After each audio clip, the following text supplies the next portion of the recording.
வணக்கம். சிறகடிக்க ஆசை சீரியல்ல இனி என்ன நடக்க போகுது அப்படின்னு தான் பார்க்க போகிறோம்.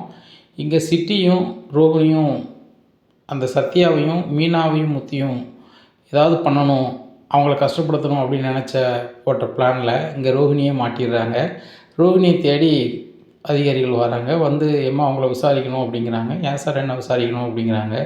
உங்கள் வண்டியில் ஏற்றக்கூடாத ஏற்றிருக்காங்க சிவப்பு மரத்தை, அதை நாங்கள் பிடிச்சிட்டோம். என்ன ஓனர் யாருன்னு பார்க்கும்போது அது நீங்களாக இருக்கீங்க அப்படிங்கிறாங்க.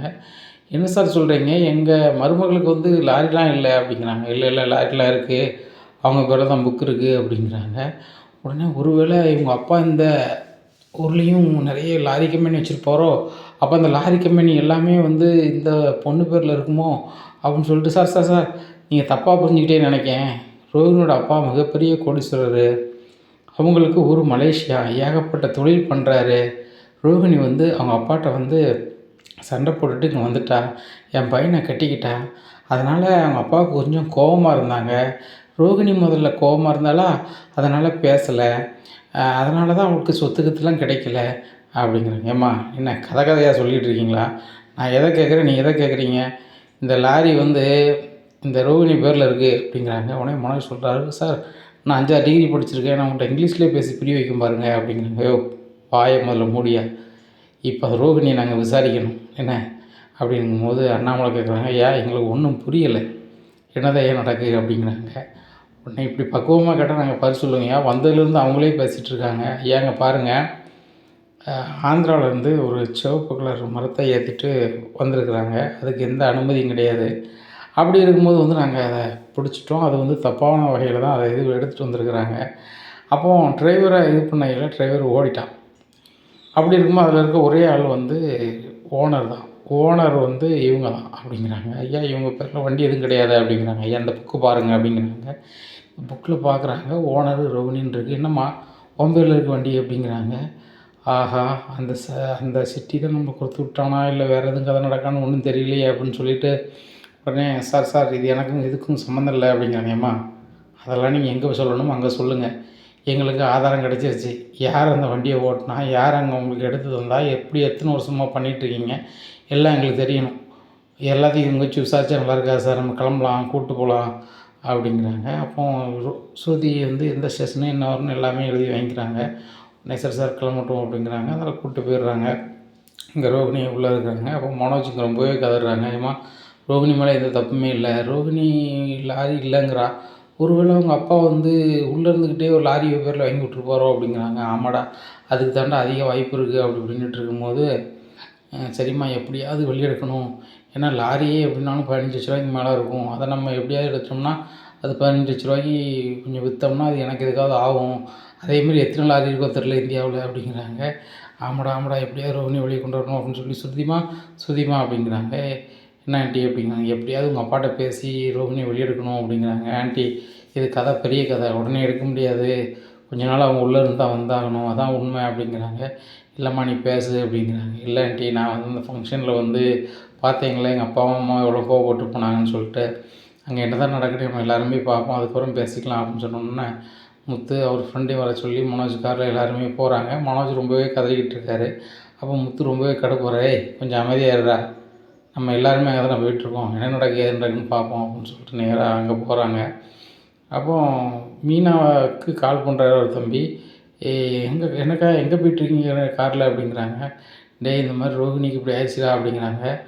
உடனே அக்கா எனக்கு இதெல்லாம் தெரியும் அப்படிங்கிற. உனக்கு எப்படிடா தெரியும் அப்படிங்கிறாங்க. கேள்விப்பட்டங்க அப்படிங்கிறாங்க. ஓ அப்படியா அப்படின்னு சொல்லிட்டு நாங்கள் இங்கே ஆந்திரா வரைக்கும் போகிறோம் அப்படிங்கிறாங்க. சரிக்கா அப்படிங்கிறாங்க.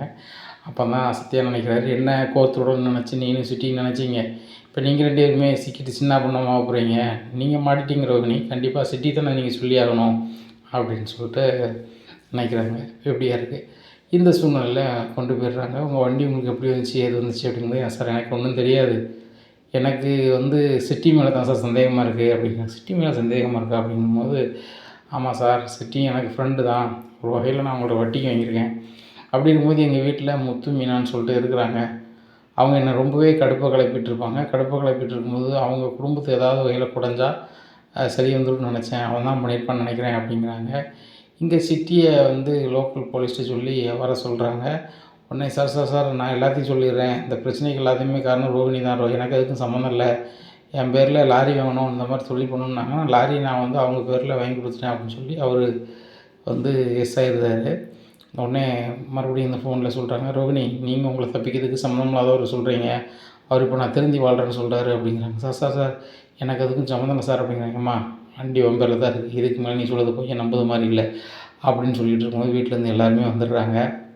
வந்தோடனே சார் என்ன சார் ஆச்சு அப்படிங்கிறாங்க. நீங்கள் இங்கேயே வந்துட்டீங்களா, சரி வந்தது நல்லதாக போச்சு, நாங்கள் அவங்கள உள்ளடைக்க போகிறோம், நீங்கள் வந்து அவங்களுக்கு இந்த பிரச்சனை எழுதி கொடுங்க அப்படிங்கிறாங்க மனோஜ்கிட்ட. ஒன்றும் இல்லை சார் அதெல்லாம் பண்ண முடியாது, வைக்க முடியாது, போனையாக்கும் அப்படிங்கிறாங்க. சார் அப்போ ஒன்று செய்யுங்க, நீங்களும் தான் அவங்க ஓனரு, இப்போ டிரைவர் யாருன்னு தெரியல, டிரைவர் யாரையாவது ஒரு ஆளை போட்டாங்க, உங்களை போட்டுக்கலாமா அப்படிங்கிறாங்க. சார் அப்படிங்கிறாங்க. பாருங்கள் டிரைவர் யாரும் உங்கள் வீட்டுமா சொல்லுங்கள் அப்படிங்கிறாங்க. உடனே சார் எனக்கே தெரியாதுங்க நம்மளா அப்படிங்கிறமா, வண்டியை உங்கள் பேரில் 2 நாள் முன்னாடி தான் வாங்கியிருக்கீங்க அப்படிங்கிறாங்க. 2 நாள் முன்னாடி வாங்கியிருக்கேண்ணா அப்படிங்கம்மா வாங்கியிருக்கீங்க அப்படிங்கிறாங்க. இதை கேட்ட ரோகிணிக்கு ஒன்றுமே ஓடலை, என்ன செய்யனே தெரியல. இதனால் சொல்கிறாங்க, சார் அப்போ இது என்ன சார் இதுக்கு தீர்வு அப்படிங்கும்போது, நீங்கள் வந்து ஒரு வைக்கிற பார்த்து என்ன செய்யணுமோ செய்யுங்க அப்படிங்கிறாங்க. சரி சார் அப்படிங்கிறாங்க. இப்போ அப்படி இது பண்ணிவிட்டு உள்ளே போயிடுறாங்க. ஒரு வழி பண்ணி வெளியே எடுத்துடுறாங்க, எடுத்து வீட்டுக்கு கூட்டி போயிடுறாங்க. கூட்டி போனோன்னு சொல்கிறாங்க, கிட்டத்தட்ட 12 நாள் உள்ளே இருந்துட்டா, ஊர் சொந்தக்காரங்க போகிறான்னு தெரிஞ்சு போச்சு, எல்லாருக்கும் அசிங்கம் அப்படி இப்படின்ட்டு இருக்கும்போது கிராமத்துலேருந்து பாட்டி வந்துடுறாங்க. விஜயா அப்படிங்கிறாங்க, வந்தது வராதம்மா. உடனே அத்தை அப்படிங்கிறாங்க, வீட்டில் யாருமே இல்லை, நீ மட்டும் உட்காந்துட்டு என்ன அப்படிங்கிறாங்க. அத்தை எல்லோரும் வெளியே போயிருக்காங்க, ரோகிணி மட்டும் ரூமில் இருக்கா அப்படிங்கிறாங்க. தானே வேற எங்கே அவளால் போக முடியும், ஏன் தேவையில்லாத வேலைலாம் பணக்கார மருமாவை பார்க்குறா அப்படிங்கிறாங்க. அத்தை வந்தது வராதமையா நீங்கள் கோபுரம் உட்காருங்க அப்படிங்கிறாங்க. உட்கார்ந்த மாதிரி விஷயமா வந்து ரோகிணி பண்ணியிருக்கா, எப்படி இவ ஒரு லாரியை வாங்கி இப்படி வேலையை பார்ப்பா அப்படிங்கிறாங்க. அத்தை அவன் மேலே எந்த தப்பும் இல்லை, அவள் பேரில் வண்டி இருக்குது, ஆனால் யார் வாங்கினான்னு தெரில அப்படிங்கிறாங்க. யார் வாங்கினாங்களா, வண்டி பேரில் தானே இருக்குது அப்படி இப்படின்னுட்டுருக்காங்க. விஜயாவுக்கு ஒன்றும் ஓடலை. ரோகிணின்னு சொல்லிட்டு கூப்பிட்றாங்க. என்னத்தை அப்படிங்கிறாங்க. பாட்டி கூப்பிட்றாங்க அப்படிங்கிறாங்க. பாட்டி வாங்க அப்படிங்கிறாங்க. வரதெல்லாம் இருக்கட்டும், அந்த லாரியை வாங்கியிருக்கிய, ஒரு வாரத்தில் இந்த வீட்டில் யாருன்னு சொல்லியிருக்கியா அப்படிங்கிறாங்க. பாட்டி புரியுத மாதிரி பேசுங்க, நானே லாரி வாங்கலை அப்படிங்கிறாங்க. லாரி வாங்காமல் உள்ளே இருந்தேன், இதெல்லாம் பேசிகிட்டு இருக்காத அப்படிங்கிறாங்க. சிட்டி பார்த்த வேலையால் நான் என்னெல்லாம் சங்கடப்பட்டேன், சிட்டி எனக்கு உதவி பண்ணுவான்னு பார்த்தா செம்ம மாட்டி விட்டானே அப்படின்னு சொல்லிட்டு முழிச்சிக்கிட்டே இருக்காங்க. இப்படி முழிச்சிக்கிட்டே இருக்காத, இன்னும் இந்த மாதிரி வேலை பார்க்காத, உன்னைய பணக்கார மருமோன்னு சொல்லி ரொம்பவே பீத்திக்கிட்டு இருப்பா இந்த விஜயா அப்படின்னுட்டு இருக்காங்க. இப்படியா இருக்குது. உடனே அந்த நேரத்தில் சுருதி வந்துடுறாங்க, பாட்டி அப்படின்னு சொல்லிட்டு பேசுகிறாங்க. மீனா வந்துடுறாங்க, முத்து வந்துடுறாங்க. பாட்டி என்ன சொல்லாமல் புரியாமல் வந்திருக்கீங்க அப்படிங்கிறாங்க. இந்த வீட்டில் தான் சீர சாகசங்கம்லாம் நிறைய பண்ணுறாங்களா முத்து, அதனால தான் வந்துட்டேன் அப்படிங்கிறாங்க. அப்படியே பாட்டி அப்படிங்கிறாங்க. எல்லாத்துக்கும் காரணம் அந்த முத்து மீனா தானான்னு சொல்லிட்டு முறைச்சிக்கிட்டே ரூமுக்கு போயிடுறாங்க. பின்னாடி மனோஜ் வந்துட்டு பாட்டு பேசாமே ரூம் பார்த்து போகிறாங்க. என்னடா என்னை பார்த்துட்டு பார்க்காத மாதிரி போகிற அப்படிங்கிறாங்க. இல்லை பாட்டி அப்படிங்கிறாங்க. அவன் முன்னாடி பண்ணது நீ என்ன பண்ணுவேன், எப்போவுமே நீ வந்து அரை பாசம் தான் வச்சுருப்பேன், இப்போ அந்த பாசத்தையும் விட்டுட்டியா அப்படின்ட்டு இருக்கும்போது அண்ணாமலை வந்துடுறாங்கம்மா அப்படிங்கிறாங்க. அண்ணாமலை இப்படிலாம் நடந்திருக்கு, ஊரில் எல்லோரும் தெரிஞ்சு போச்சு, ரொம்ப அசிங்கமாக இருக்குது, எனக்கு ஊரில் தலை காட்ட முடியலப்பா அப்படிங்கிறாங்க. எனக்கும் கஷ்டமாக தான்மா இருக்குது, பார்க்கில் போகும்போது ஏகப்பட்ட பேர் கேட்காங்க, என்ன செய்யணும்னு தெரியல, என்னெல்லாமோ சொல்லி சமாளிச்சிருக்கோமா அப்படிங்கிறாங்க. சரிப்பா விடு, தலைக்கு வந்தது தலைப்பாவோட போச்சு என்ன அப்படின்னு சொல்லிட்டு, இதில் நான் எல்லாேருக்கும் பண்டம் வந்திருக்கேன் சாப்பிடுங்க அப்படின்னு சொல்லிட்டு இருக்காங்க. ஏம்மா இருங்கம்மா 2-3 நாள் இருந்து போங்க அப்படிங்கிறாங்க. இல்லைடா இதை பார்க்கணும் கேட்கணும்னு சொல்லி ஆதங்கத்தில் தான் வந்தேன், நான் உடனே கிளம்புறேன் அப்படிங்கிறாங்க. உடனே மீனா சொல்கிறாங்க, அப்படிலாம் அனுப்ப முடியாது பாட்டி, 2 நாள் இருந்தால் நீங்கள் போகணும் அப்படிங்கிறாங்க. இல்லை பேத்தி நான் கிளம்புறேன் அப்படிங்கிறாங்க. இல்லை மனோஜ் வீட்டம்மாவுக்கு இப்படி ஆயிடுச்சுன்னு சொல்லி தான் நீங்கள் இப்படி பார்க்க வந்திருக்கீங்க, சுருதி ரவி பார்ட்டி கூட உங்களால் கூப்பிட முடியல, வாங்க பாட்டி 2 நாளைக்கு இருந்தால் போகணும், நானும் என்னால் முடிஞ்சு நல்லா சமைச்சு உங்களுக்கு தரணும் அப்படிங்கிறாங்க. உன் குணம் யாருக்கும் வராதுமா, நான் கிளம்பணும் அப்படின்னு சொல்லும்போது ரொம்ப சந்தோஷப்படுறா விஜயா. ஆனால் உன் முகமும் சுருதி முகமும் வாடுது, என் பையன் முகம் முத்து முகமாக வாடுது, சுருதி ரவியும் முகம் வாடுது, மற்றபடி யாரோட முகமும் வாடலை. சரி என் பேத்தி நீ சொல்கிறேன், நான் கேட்டதை ஆகணும் அப்படின்னு சொல்லிட்டு இருக்கிறாங்க. இங்கே விஜயாவுக்கு சரியான கிடப்பு. அப்புறம் 2 நாள் இருந்து பாட்டி சாப்பிட்டு ஊருக்கு கிளம்பிடுறாங்க. அப்போ வீட்டில் பழைய ராஜாங்கம் மறுபடி வந்துடுது விஜயாவுக்கு. அப்புறம் சுருதியை கூப்பிட்றாங்க. சுருதிமா அன்றைக்கும் ஃபங்க்ஷன் என்னை பார்த்தா காமெடியாக இருக்குன்னு சொன்னி, என்ன காமெடியாக இருக்குது அப்படிங்கிறாங்க. ஆண்டி என்ன காமெடின்னு கேட்டால், அவங்கள பார்க்கும் போதெல்லாம் வந்து எனக்கு காமெடியாக தான் தெரியும் அப்படிங்கிறாங்க. ஏன் அப்படிங்கிறாங்க. இல்லை இந்த சின்ன பிள்ளை மாதிரி இது என் வீடு என் வீடுன்னு சொல்லிகிட்டே இருப்பீங்களா, அதுபோக நான் சொன்னது தான் செய்யணும் அப்படி இப்படின்னு சொல்லி சும்மா பில்டப் பண்ணிகிட்டு இருப்பீங்க. அதுபோக நீங்கள் தான் அழகுன்னு சொல்லி உங்களே நீங்கள் பெருமையாக பேசிகிட்டு இருப்பீங்க. நான் தான் உலகத்திலே பெரிய ஒரு மாமியார் இந்த மாதிரி பண்ணிகிட்ருப்பீங்க. உங்களை பார்க்கலாம் காமெடியாக தெரியும். நீங்கள் இப்போ சவுண்டாக பேசும்போது கூட இது காமெடியாக பேசுகிற மாதிரி பேசிக்கிட்டு என்ன சவுண்டாக பேசுகிற மாதிரி பண்ணிக்கிட்டு இருக்கு. ஆனால் வந்து அது வந்து சொல்கிறத நம்ம கேட்கணும்னு நினைக்குது போல் அப்படின்னு நினைப்பேன் அப்படிங்கிறாங்க. ரொம்ப கோவத்தில் ரூமை பார்த்து போயிடுறாங்க. இந்த பணக்கார பைத்தியத்துக்கு எவ்வளோ துமுறு. நான் ஒரு மாமியார் மரியாதை இல்லாமல் பேசுகிறவள அதுபோக இப்படியே நினைப்பா. இதனால தான் வந்து காமெடியாக இருக்குன்னு சொன்னாலா இருக்கட்டும், இந்த மீனா கொடுக்குற தம்பு தான் அப்படின்ட்டு இருக்கும்போது மீனா வந்து சமைச்சிட்ருக்காங்க. அப்போ மீனா பக்கத்தில் போகிறாங்க. அக்கா அப்படிங்கிறாங்க.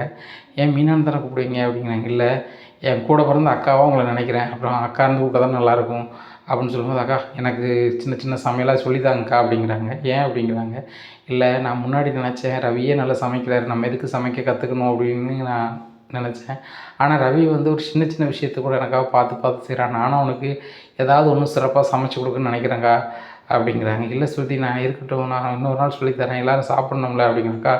ஏதாவது ஒரு வேலையாவது கொடுங்கக்கா அப்படிங்கிற. ஒன்றும் வேலையும் வேண்டாம் இருங்க ஸ்ருதி அப்படிங்கிறாங்களே. இல்லை தேங்காய் கீரை வச்சுருக்கீங்க நான் கீரட்டுமா அப்படிங்கிறாங்க. இல்லை அது திருவணும் அப்படின்னா திருவுறேன் அப்படின்ட்டு டைனிங் டேபிளில் உட்காந்து சுருதி திருவுறாங்க.